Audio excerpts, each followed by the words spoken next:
এখনো হবে কিনা কোনো আপডেট নেই।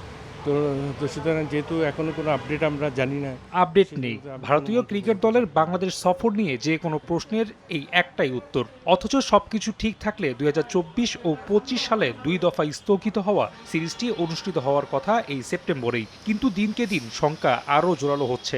রাজনৈতিক টানাপোড়েনে আদৌ কি তা হবে?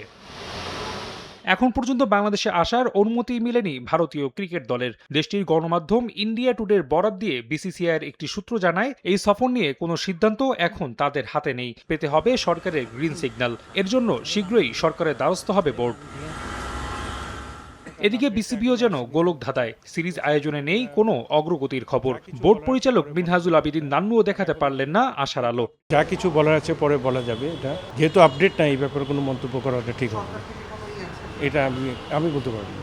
এদিকে সিরিজ আয়োজন সম্ভব না হলে ভিন্ন কোনো পরিকল্পনা আছে কিনা বিসিবির, এমন প্রশ্নের উত্তরেও ছিল হতাশার সুর। সেই ফাঁকা সময়ে ঘরোয়া ক্রিকেটকেই বিকল্প মনে করছেন নান্নু। সিরিজের বিকল্প নেই, তারপর ডোমেস্টিক ক্রিকেটটা শুরু হয়ে যাচ্ছে। প্লেয়াররা ডোমেস্টিক ক্রিকেটের মধ্যে নিজের, কারণ ফার্স্ট ক্লাস ক্রিকেটটা মনে হয় খুব সহজেই শুরু হয়ে যাবে।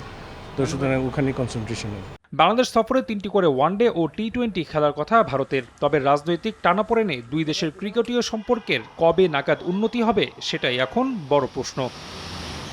রাফি আমিন, সময় সংবাদ, ঢাকা।